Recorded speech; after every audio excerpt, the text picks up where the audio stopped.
तो भाई rural development का बेसिक मीनिंग सब लोग समझ गए। I repeat it once again.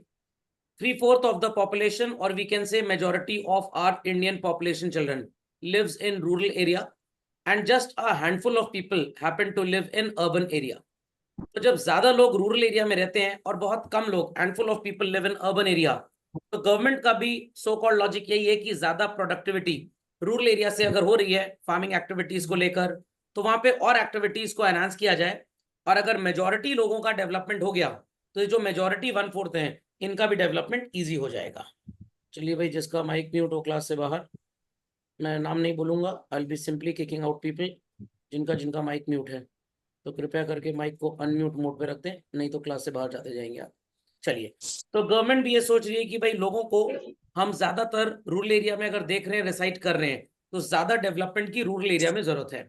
और कोई भी कितना भी प्राइमरी सेक्टर को बोल ले कमाई कम है, whatsoever it is children, but real India is in primary sector itself. तो सेकेंडरी सेक्टर की अगर बात करें, इंडस्ट्रियल रॉ मटेरियल या जो इंडस्ट्रियलाइजेशन से गुड्स वगैरह बनते हैं, ट्रैक्टर्स हो गए, ये सब भी ज्यादातर प्राइमरी इंडस्ट्री में रूरल एरिया में ही इस्तेमाल होते हैं। और आप कितना भी सर्विस सेक्टर या टर्शरी सेक्टर में यूट्यूबर बन जाएं, बैंकिंग सेक्टर, कोई भी सेक्टर आप लेके चल रहे हैं, इन सब में सो कॉल्ड आपको नजर आएगा कि भाई कितनी भी ग्रोथ हो जाए, जब तक primary sector rural area grow नहीं होगा, तब तक कंट्री की ग्रोथ एकदम शॉर्ट टर्म है। So let's understand one by one with all the points. The first is human resource development. ध्यान दीजिएगा मेरी बात को। आपने पिछला चैप्टर पढ़ा था, that was titled as children human capital formation. I repeat, it was titled as human capital formation. तो ह्यूमन कैपिटल फॉर्मेशन में आपने क्या पढ़ा था? Anything due to which a person acquires any skill, that skill enhances the ability to earn money। तो अगर ऐसी skill rural sector के लोगों को दे दी जाए, so their earning children would increase और डिक्रीज। आंसर, ऐसी स्किल अगर रूरल सेक्टर के लोगों को दे दें, तो their skills will be enhanced, it will increase और decrease. Again I am saying, जिसका माइक म्यूट रहेगा क्लास से बाहर रहेगा। चलिए, तो ये स्किल्स एनहांस होंगी बच्चों जब, तो रूरल सेक्टर में एम्प्लॉयमेंट बढ़ेगा, उनकी इनकम बढ़ेगी या घटेगी बच्चों? बढ़ेगी sir. Simple as that, income will increase. Similarly, अगर गवर्नमेंट फोकस करे ज्यादा से ज्यादा हेल्थ सर्विसेज को रूरल एरिया में अपग्रेड करने में, तो वहां के लोग जो बिना दवाई के, बिना अच्छे हॉस्पिटल्स के मर जाते हैं, they will be able to survive at least, and their survival will make them earn good amount of money basically. So that's why human resource development is very very very necessary. So either it is female literacy, or it is education to the youth, or it is child education, or it is health facility, anything, it has to grow। and as a result government ने कुछ PHC setup कर दिए। PHC का मतलब होता है बच्चों, public health centres. So villages वगैरह में access to good medical facilities is very very very low. वहां पे मल्टी स्पेशलिटी हॉस्पिटल्स भी नहीं होते हैं, तो गवर्नमेंट वहां पे PHC सेटअप कर देती है, जहां पे लोग in times of need visit कर सकते हैं। So put the heading and copy the point quickly. Moving ahead, expansion of the productive resources. भाई प्रोडक्टिव रिसोर्सेज कब एक्सपैंड होंगी? विलेजेस में people are in majority involved in what is called as farming activities children। जिनके पास खेत नहीं है, उनके लिए गवर्नमेंट एनहांस कर सकती है what is called as non farm activities. कौन कौन सी होती हैं भाई non farm activities? Like it is bee keeping, you can call it as bee keeping के बाद fisheries, thereafter we have horticulture, फल वगैरह की खेती के साथ साथ पेड़ पौधा, ये एक तरह से आता नॉन फार्म में ही है। मतलब खेती बाड़ी तो ये भी है, बट इसको क्लासिफाई नॉन फार्म में ही करते हैं children. Then it is poultry farms could be there,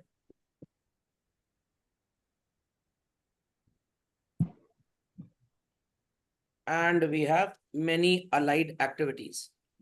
So when we have other than farming activities in the villages, so जिनके पास लैंड नहीं है या जिनको खेती बाड़ी में लगता है पैसे की कमाई कम है, they can ultimately involve themselves into non-farm activities. Government can, on the other hand, जो हमारे barren lands हैं children, जहाँ पे खेती नहीं हो सकती, वहां पे गवर्नमेंट फैक्ट्री सेटअप कर सकती है. Government can setup processing centres. Sir किस चीज का प्रोसेसिंग सेंटर होगा भाई? इट कुड बी लेटेस्ट से मिल्क प्रोसेसिंग सेंटर. तो इस तरह की एक्टिविटीज अगर गवर्नमेंट सेटअप करे तो वहां पे लोगों को जॉब मिल सकता है. Thereafter government can set up what is known as warehouses. Factory है लोगों की, उनको अपने गुड्स को स्टोर करने के लिए जगह चाहिए. तो इन सब तरीकों से जो हमारी प्रोडक्टिव एक्टिविटी होगी वो बच्चों बढ़ेगी, और जो हमारी कम्युनिटी है विलेज में, जो गांव में लोग रह रहे हैं, their earning capacity shall also enhance. समझ में आ रहा है? कॉपी कर लीजिए फास्ट. क्वेरी है तो ask. Yes sir. Let's proceed further. Land reforms. आपने हिस्ट्री की किताब में सुना होगा लैंड रिफॉर्म्स के बारे में बच्चों. लैंड रिफॉर्म्स का मतलब क्या होता था? अगर आपने लगान मूवी देखी हो तो उस मूवी में वो अंग्रेज जो ऑफिसर था वो आमिर खान को बोलता है, गांव वालों को बोलता है कि भाई या तो आप क्रिकेट मैच जीतिए, नहीं तो हम 2 टाइम 3 टाइम्स कितने टाइम्स आपसे टैक्स लेंगे. लगान मीन्स टैक्स बेसिकली. तो ब्रिटिशर्स को इतना ज्यादा एम्पावर कर दिया था, सॉरी, ब्रिटिश रूल को इतना ज्यादा एम्पावर कर दिया था queen Elizabeth and the reforms of the Britain ने, कि लोग ईस्ट इंडिया कंपनी को ब्रिटेन की सरकार ही समझ बैठे थे. तो आप बोल सकते हैं कि स्टार्टिंग में जब ब्रिटिशर्स इंडिया आए तो एक्चुअली ब्रिटिशर्स इंडिया नहीं आए थे, वो ईस्ट इंडिया कंपनी आई थी. और ईस्ट इंडिया कंपनी आई थी as traders of tea and indigo. But इतना ज्यादा एम्पावर किया हमारी महारानी क्वीन एलिजाबेथ जी ने, दादी हो गई खैर वो, तो इतना ज्यादा एम्पावर कर दिया कि ईस्ट इंडिया कंपनी जो एक जॉइंट स्टॉक कंपनी थी, like Reliance, Infosys, Wipro, Tata in India, इतने राइट्स दे दिए, इतनी सहूलियतें दे दी, इतनी फ्लेक्सिबिलिटी दे दी, इतना लिबरल बना दिया कि लोग ईस्ट इंडिया कंपनी को ही ब्रिटेन की गवर्नमेंट समझ बैठे. और उसके थ्रू जब ब्रिटेन की गवर्नमेंट को लगा कि भाई ये हमारी कंपनी बहुत ज्यादा पाव पसार रही है, अच्छा बिजनेस कर रही है, तो उनको रूल करने का मौका मिल गया. This is the true history basically. देखेंगे आप यूट्यूब में बहुत कुछ बोला गया इसके बारे में. तो हिस्ट्री का थोड़ा टीचर भी बताता है कि भाई ईस्ट इंडिया कंपनी ने कंट्री को रूल कर लिया, ऐसा कुछ नहीं है. ईस्ट इंडिया कंपनी के चेहरे पे ब्रिटेन की ही गवर्नमेंट थी. एज सच ब्रिटेन की ही गवर्नमेंट थी चिल्ड्रन. तो in that case land reforms जब बनाए गए तो यहाँ के जो लैंडलॉर्ड्स थे उनको इतना पावर दे दिया ब्रिटिश गवर्नमेंट ने, ईस्ट इंडिया कंपनी बोल सकते हैं आप, कि वो ऊल जलूल रेंट वसूलने लग गए फार्मर्स से. तो लैंड रिफॉर्म्स बनाए गए कि भाई जिसके पास एक particular amount of land holding से ज्यादा लैंड है उससे वो जमीन वापस ले ली जाएगी. अगर जमीन हथियाई हुई है तो कभी वापस दी भी नहीं जाएगी. और अगर आपकी ओन्ड प्रॉपर्टी है एंड गवर्नमेंट सीज कि भाई ये प्रॉपर्टी आपने ब्रिटिश रूल में किसी चीटिंग के प्रोसेस के थ्रू या किसी डोमिनेशन के थ्रू किसी गरीब किसान से ली थी, तो वापस उसको दिलवा दी जाएगी. बट अगर आपकी एंसेस्ट्रल प्रॉपर्टी है then there is no problem. So actually जो टेलर ऑफ द सॉइल है, जो फार्मर था, जो सही में खेती कर रहा था, उसी को जमीन वापस दे दी जाए. तो चेंज इन ओनरशिप हुई.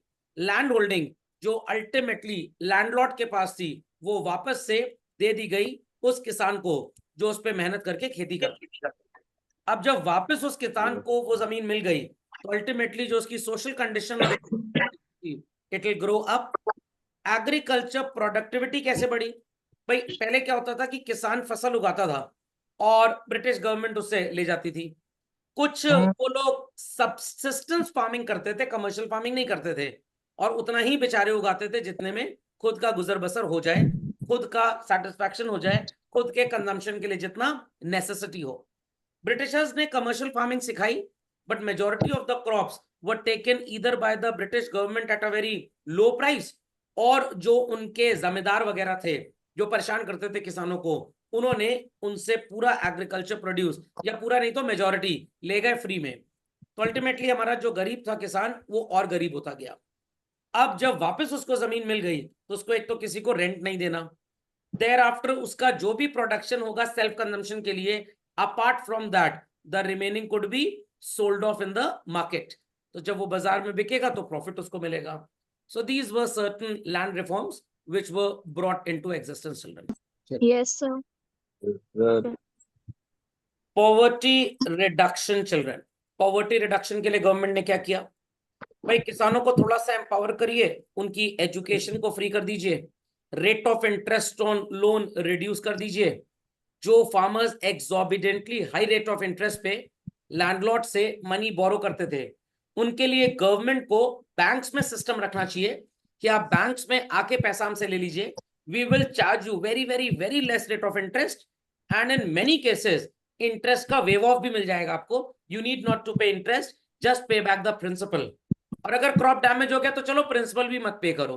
तो एज अ रिजल्ट फार्मर के बर्डन आपने कम कर दिए, तो अल्टीमेटली अगर वो थोड़ा सा भी कमाएगा तो वो उतना गरीब नहीं रहेगा। सो ये बात मैं आपको अभी रूरल मार्केटिंग और रूरल क्रेडिट में जब हम पढ़ेंगे तो ये बातें वहां पे फिर से आएंगी।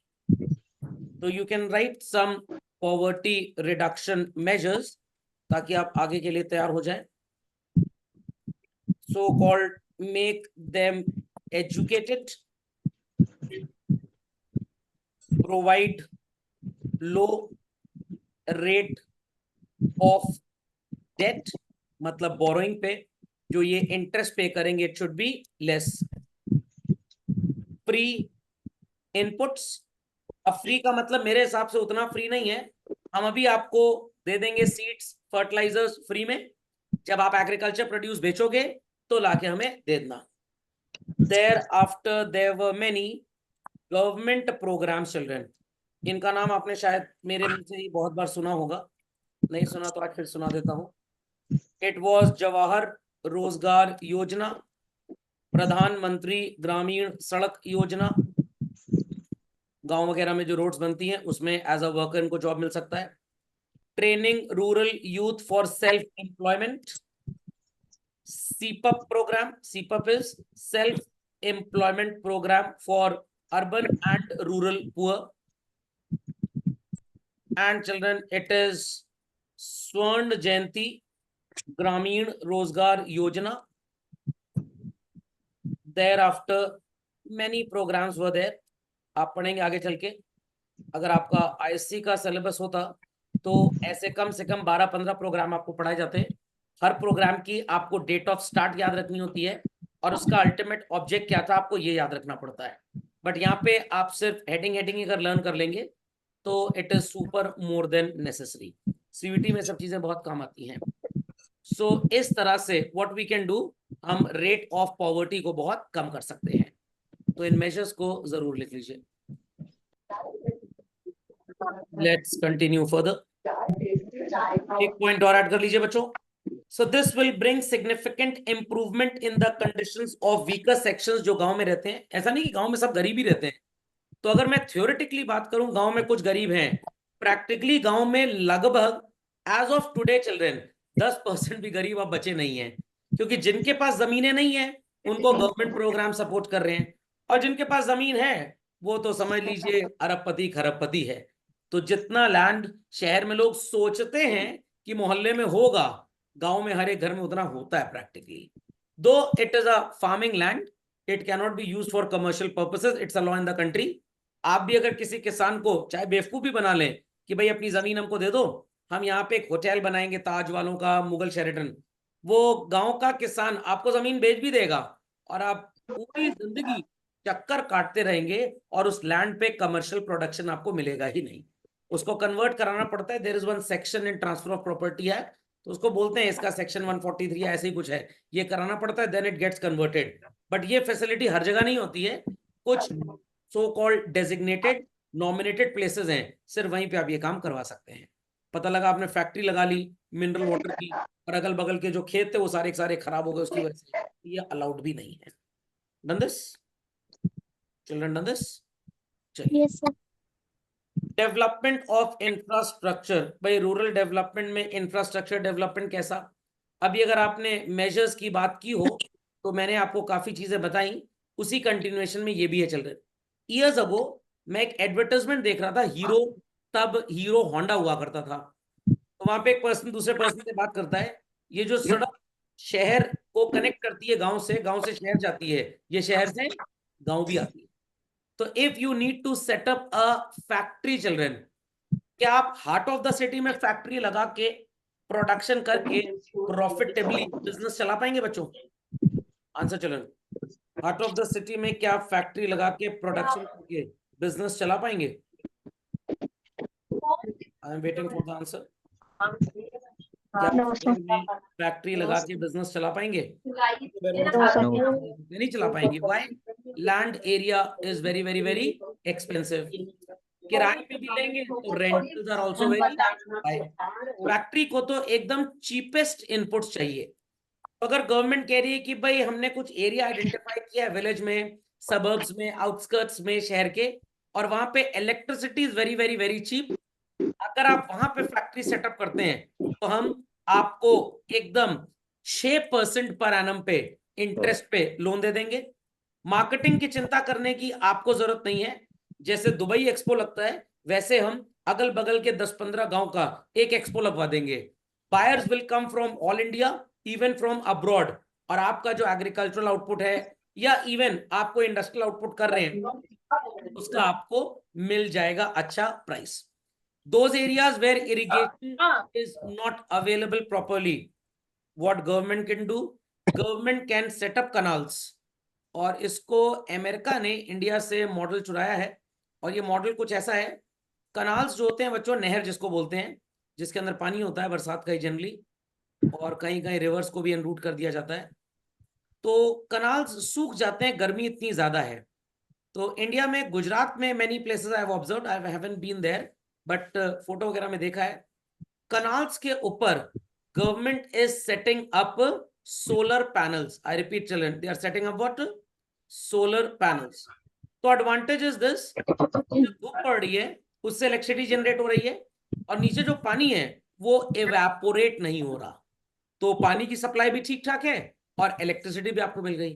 तो इंडिया में इस मॉडल को गुजरात में रेडी किया गया था, बट मेजॉरिटी ये मॉडल्स इंडिया में फ्लॉप हो रहे हैं because cost of investment private sector यहां करना नहीं चाहता, किसान के पास पैसा है नहीं, गवर्नमेंट कह रही है हम तो भाई फ्रीबीज दे दें, फ्री इलेक्ट्रिसिटी की, क्योंकि हमको स्टेट को बैंकरप्ट और इंसॉल्वेंट करना है। लाइक अभी रिसेंटली हिमाचल हो गया, पहले केरल और पंजाब भी होने की कगार पे थे, केरल भी शायद हो चुका है, पंजाब भी होने की कगार में है।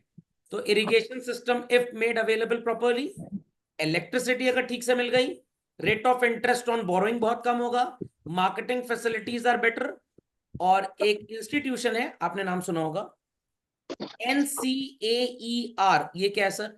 National council for applied economic research. You take your soil sample to them, they will test the sample and let you know that this soil is best suited for which type of agriculture crop, और अगर आप उस तरह की cropping करते हैं तो आपके रेवेन्यूज बहुत ज्यादा होंगे।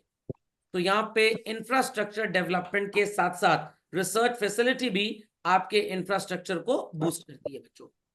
तो जो चीज गांव में उग रही है, एग्रीकल्चरल एक्टिविटीज जो हो रही हैं, या अगर इंडस्ट्री भी है, इजिली अगर रोड नेटवर्क है चिल्ड्रन, तो किसान जो गन्ने की खेती कर रहा है वो जल्दी से जल्दी फसल काट के शहर की या आउटस्कर्ट्स की शुगर मिल्स तक ले आएगा।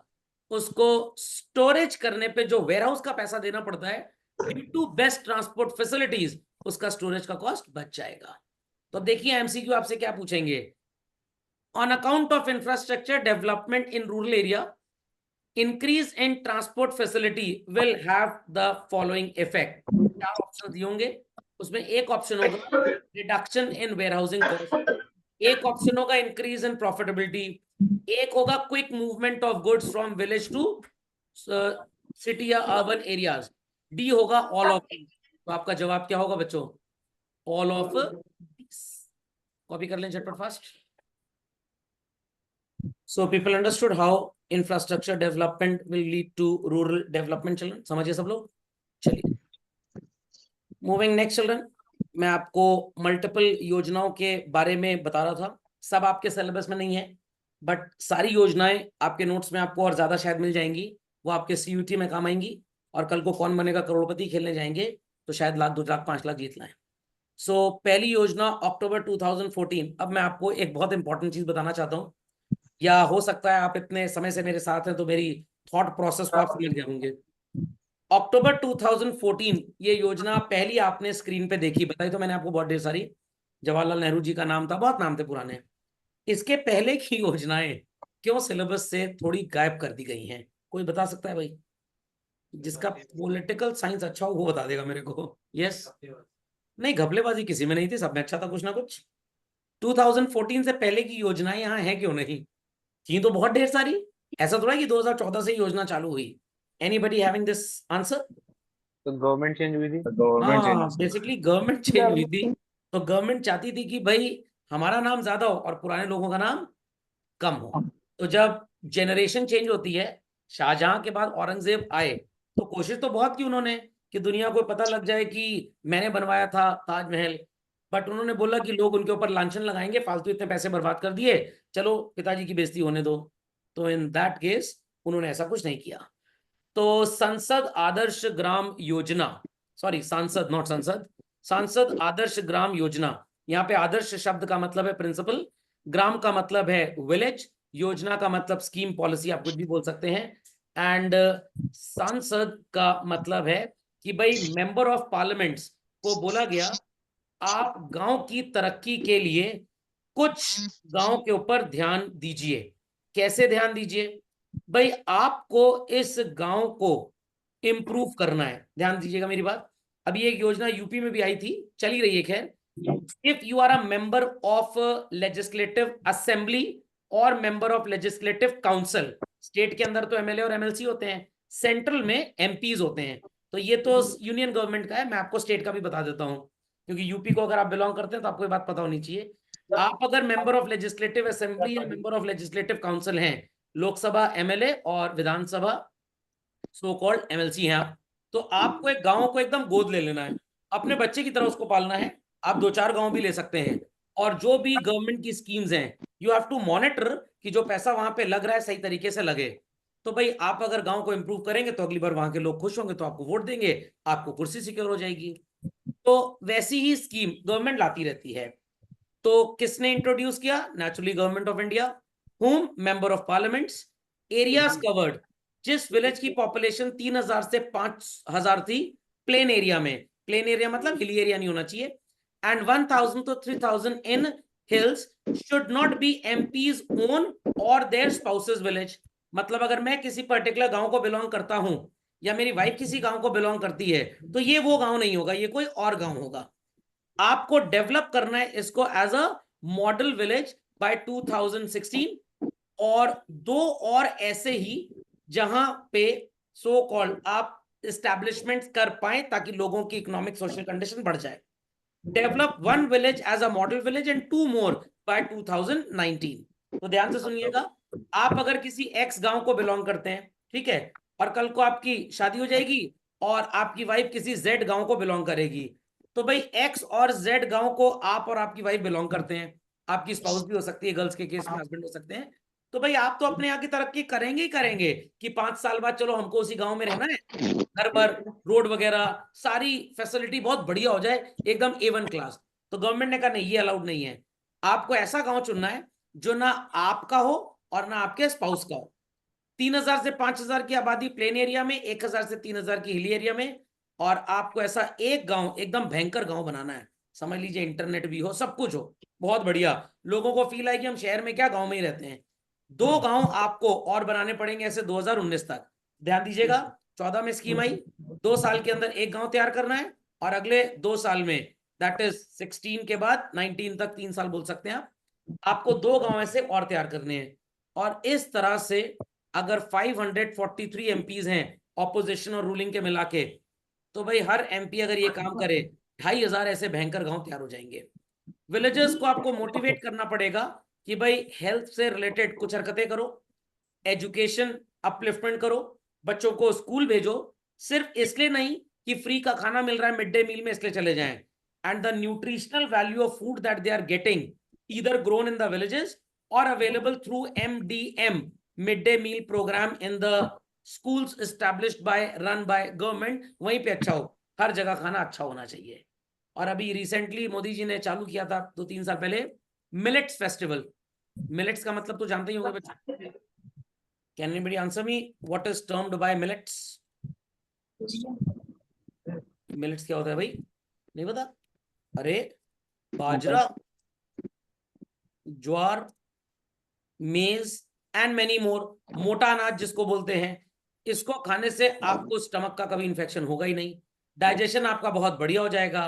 और सबसे बड़ा एडवांटेज क्या है बच्चों, ये समझिए, द बिगेस्ट एडवांटेज इज, ये जनरली गांव के लोग उगाते तो बहुत ज्यादा क्वांटिटी में है, इसकी डिमांड नहीं है। मोदी जी खाने लग गए, मोदी जी इसके ब्रांड एम्बेसडर बन गए, अमिताभ बच्चन जी खाने लग गए, आईटीसी वालों को बोला कि स्पेशल 100 ग्राम 200 ग्राम की पैकिंग में इसको बेचिए, लोगों को इसकी न्यूट्रिशनल वैल्यू बताइए। ये सब बातें क्यों की जा रही हैं? So that demand for such products happens to do what children, increase. और जब इनकी डिमांड बढ़ेगी, नेचुरली ट्रू, गांव वालों की प्रोडक्टिविटी इन सब चीजों की बहुत ज्यादा है, तो उनकी कमाई भी कल को बढ़ जाएगी। So people understood all about this program in nutshell children? कोई क्वेरी है तो please ask. Let's continue further. तो प्लान्स तो बहुत ढेर सारे थे, बट गवर्नमेंट अपने इंट्यूशन की वजह से इस प्रोग्राम को ज्यादा इंपॉर्टेंस दे रही थी। आदर्श जी, आई होप सो आपको ये याद रहेगा नाम कायदे से इस योजना का। Yes sir.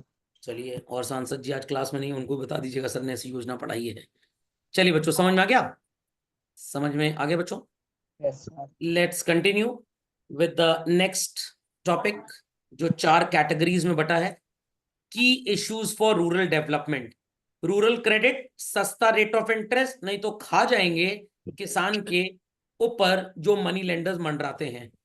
कैसे ढेर सारे किसान बेस्ट आउटपुट मार्केट में बेच पाए, कैसे बेस्ट रेवेन्यूज उनको मिल पाए, हाईएस्ट प्राइस उनको मिल पाए, ये ना हो कि हमेशा मिनिमम सपोर्ट प्राइस प्रोग्राम के भरोसे ही रहें। एग्रीकल्चर के अलावा कोई नॉन फार्म एक्टिविटीज जिसमें कमाई ज्यादा हो सकती है, वो कर सकते हैं। एंड ऑर्गेनिक फार्मिंग बच्चों बुक्स में पढ़ने में बहुत अच्छा लगता है, but in a country like India organic farming का होना बहुत मुश्किल है बच्चों। क्यों मुश्किल है? क्योंकि पॉपुलेशन इतनी ज्यादा है तो demand is super high, but supply इतनी हो नहीं पाती है। तो अभी श्रीलंका में इसको चालू किया गया था, पूरा देश बैंकरप्ट हो गया। एक गोभी 400 रुपए की ऑर्गेनिक फार्मिंग, क्योंकि पैदावार कम है बट डिमांड ज्यादा है। तो ये आपके चैप्टर के अगले 4 पार्ट्स हैं बच्चों, तो इनको तो हम आने वाले टाइम पे करेंगे। आपको कुछ एमसीक्यूज नजर आ रहे होंगे, आप सिर्फ क्वेश्चन नोट डाउन करेंगे चिल्ड्रन, एंड जो करेक्ट ऑप्शन होगा वो नोट डाउन करेंगे। Are people ready on this? चलिए, Yes, sir. ये पहला, rural development. Please don't think कि चैप्टर खत्म हो चुका है, ये जितना आपने पढ़ा है सिर्फ उसके ऊपर का एमसीक्यू है। Rural development does not include development of human resource, reduction of tax burden in rural areas, construction of village roads, special measures for removal of poverty। तो रूरल डेवलपमेंट में क्या क्या नहीं आता? आई होप सो चिल्ड्रन, ए तो आता ही आता है, यस और नो?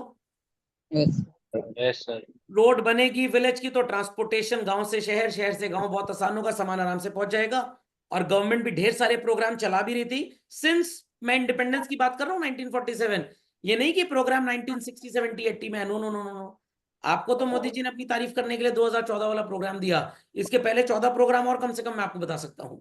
तो बच्चों, इन चारों में से कौन सी चीज ऐसी है which is not a part of rural development? Reducing tax burden in rural areas. तो आप ध्यान दीजिएगा, this is a part of syllabus जो हम पढ़ रहे हैं, this is a part of syllabus जो हमने पढ़ा, ये भी हमने पढ़ा। ये चीज हमने कहीं पढ़ी नहीं कि रूरल डेवलपमेंट में टैक्स बर्डन का कोई कॉन्सेप्ट है, तो इसलिए अकल का प्रयोग करेंगे तब आईईडी में 40 में से 40 मिलेगा बच्चों। तो रीडिंग इज वेरी नेसेसरी। पूरी एनसीईआरटी घोट लीजिए, एकदम पूरी एनसीईआरटी घोट लीजिए, लाइन बाय लाइन। टेक्स्ट को रट नहीं सकते, कंठस्थ कर लीजिए, समझ लीजिए, स्पेशल वर्ड्स मार्क कर लीजिए। और जो आपको पीडीएफ नोट्स दिए बच्चों, उसमें वो सारी बातें आपको नजर आएंगी। चले आगे, चलिए नेक्स्ट। अगर इंडिया को डेवलप करना है, it has to grow rural sector. Why? Cities already grow कर चुकी हैं, 1/3 of India's population depend on agriculture, 1/4 of rural India अभी भी गरीबी में है, both A and B and D children. तो इसमें से अगर इंडिया को डेवलप करना है तो रूरल सेक्टर को पहले ग्रो करना पड़ेगा, due to what all reasons children? A, B, both of them, और D children? Both can be. Simple as that, क्योंकि ये तो बकवासी लिखी है भाई, cities have already grown more, तो चलो अब रूरल सेक्टर ग्रो कर दें। अरे ऐसा कैसे होगा? तो अगर सिटीज हैव ग्रोन मोर, इसलिए थोड़ा रूरल सेक्टर डेवलप कर रहे हैं, रूरल सेक्टर के डेवलपमेंट से automatically these two problems will get eradicated. Okay, लिख लिए झटपट फास्ट, क्वेरी है तो आस्क। ये क्या है? नहीं, ये थोड़ा सा गड़बड़ है, बोथ होना चाहिए। चलो, main reason behind the fall in the growth rate of agriculture and allied sector, allied matlab connected, to less than 1% during 1991-2012 is decline in investment, inadequate infrastructure, lack of alternative employment opportunities in industry or service sector in rural areas, and all of these। बच्चों याद करिए, last lecture में 3 arrow draw किए थे, क्या उनमें ये 3 बातें आ रही थी बच्चों? अगर आपने नोट सीख से बनाए हैं, रीडिंग की है, तो आप बता पाएंगे। Answer, what is the answer बच्चों? A B C D, what is the answer? अरे no answers, all of the above. लोग इन्वेस्ट ही नहीं कर रहे हैं एग्रीकल्चर सेक्टर में, तो किसान के पास ट्रैक्टर है ही नहीं। आप ट्रैक्टर खरीदें, मेरे जैसे किसान को दे दें, एग्रीकल्चर प्रोडक्टिविटी बढ़ जाएगी। कनाल्स हो, रोड हो, जो हम खेती कर रहे हैं, हमें पता है शहर तक पहुंचने से पहले वो सड़ जाएगा, हमें वेयर हाउसिंग करनी पड़ेगी। ना सड़क है पहुंचाने के लिए फास्ट, ना वेयर हाउस है क्रॉप को स्टोर करने के लिए, तो ultimately farmer knows that he will suffer what? Loss. तो बेचारा खेती करेगा ही नहीं। हमारे पास 4 महीने तो एग्रीकल्चर एक्टिविटी होती है, 8 महीने हम खाली बैठते हैं, तो हम सोचते हैं चलो हम पूरे 12 महीने खाली बैठे, जो हमारा विल टू वर्क है चिल्ड्रन, वो खत्म हो जाता है। तो it is all of the above. समझ में आ गया? तो अगर हमारे एजुकेशन सिस्टम में ये 33.33% जिसको हम पास बोलते हैं, अगर ये सिस्टम खत्म कर दिया जाए बच्चों, और पास परसेंटेज क्या बनाया जाए?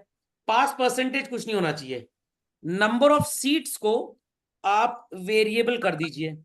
आई रिपीट, नंबर ऑफ सीट्स को वेरिएबल कर दीजिए, that will take top 90% students in various colleges. I repeat children, simple सा इकोनॉमिक्स का कॉन्सेप्ट है, हर बच्चे ने पढ़ा होगा मार्केट इक्विलिब्रियम के अंदर। क्या पढ़ा है भाई? When demand is more than supply, it is a situation of what children? बताइए। शॉर्टेज। एक्सेलेंट जवाब, एकदम मुंह तोड़ जवाब। शॉर्टेज के केस में क्या होता है बच्चों? Price rises. प्राइस राइजेस का मतलब क्या हो गया भाई? वैल्यू ऑफ एनीथिंग एनहांसेस और goes down children? Value enhances.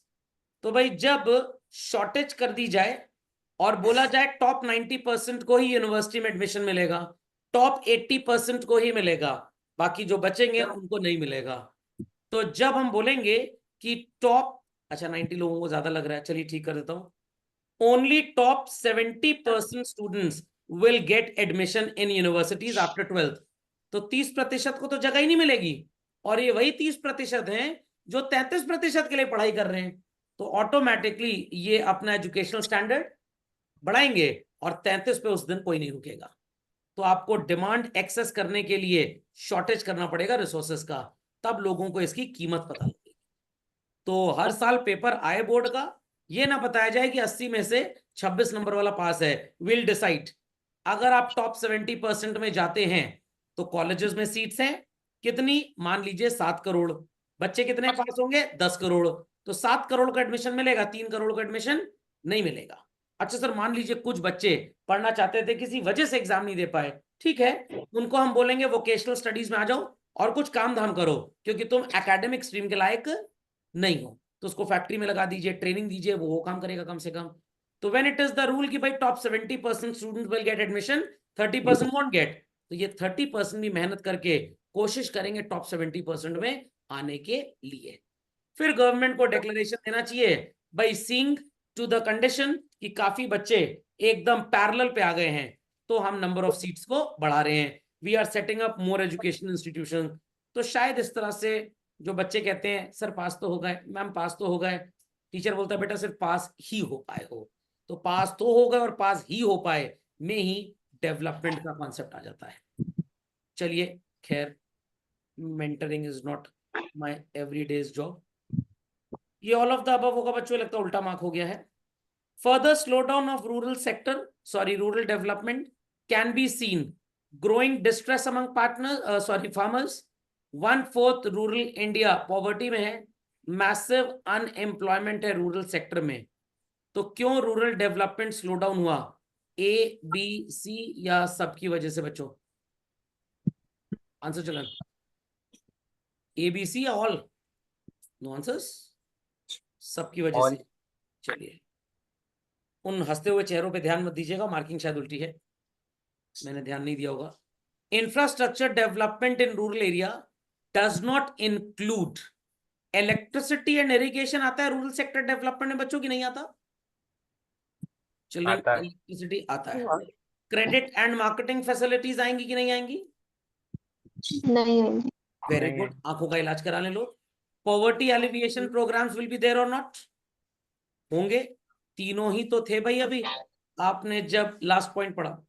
Facilities for agriculture research, extension and information spreading, ये आता तो है बट हमारे सिलेबस के टेक्स्ट में ये नहीं लिखा।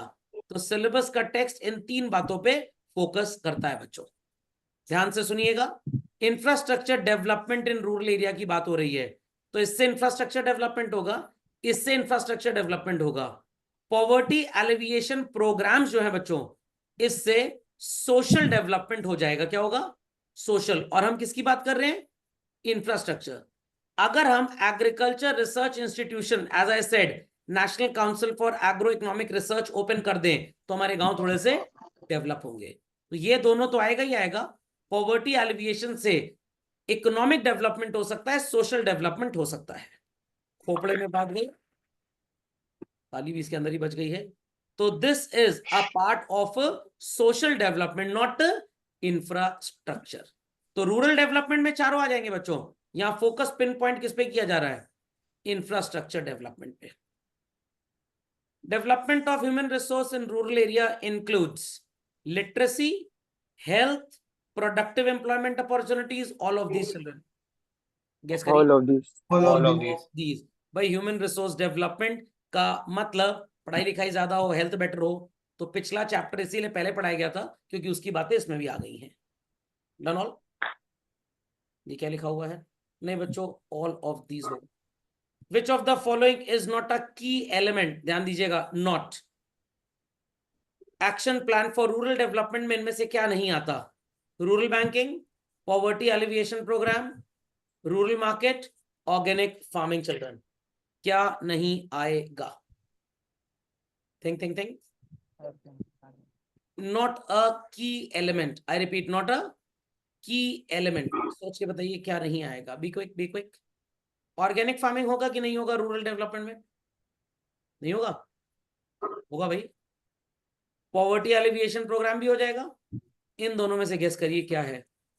Rural Sir, banking. बैंकिंग नहीं होगी। ओके, चलिए, क्या मार्क किया हुआ है। चलिए, 2014 में कौन सी स्कीम लॉन्च हुई थी बच्चों इन चारों में से? कौन सी स्कीम Sir, लॉन्च A. हुई थी? सांसद आदर्श ग्राम रोजगार सॉरी योजना। सो असर्शन रीजनिंग टाइप देखिए, आपको नजर आ रहा होगा।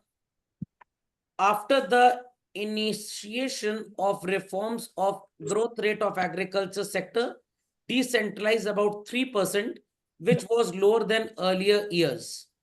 ये assertion है children. Reason, decline in public investment since 1991. Assertion and reason दोनों सही है, and reason is the explanation of assertion. Reason और assertion सही है, but ये इसको explain नहीं कर रहा है। Assertion is true, reason is false. Assertion is false, reason is true। चल रहा है, बहुत आसान है, बहुत आसान। What sounds to be the answer children? Check out इन सब में से क्या आपको सही आंसर लग रहा है? Quick quick quick. कुछ भी नहीं है? Sir, A. ए, ए 3% का डिक्रीज हुआ जो पहले के मुकाबले कम था। Is that clear? और ऐसा क्यों हुआ? क्योंकि पब्लिक इन्वेस्टमेंट कम हो गया चिल्ड्रन। तो right it down, right it down children. A is the correct answer. Continue this, continue this.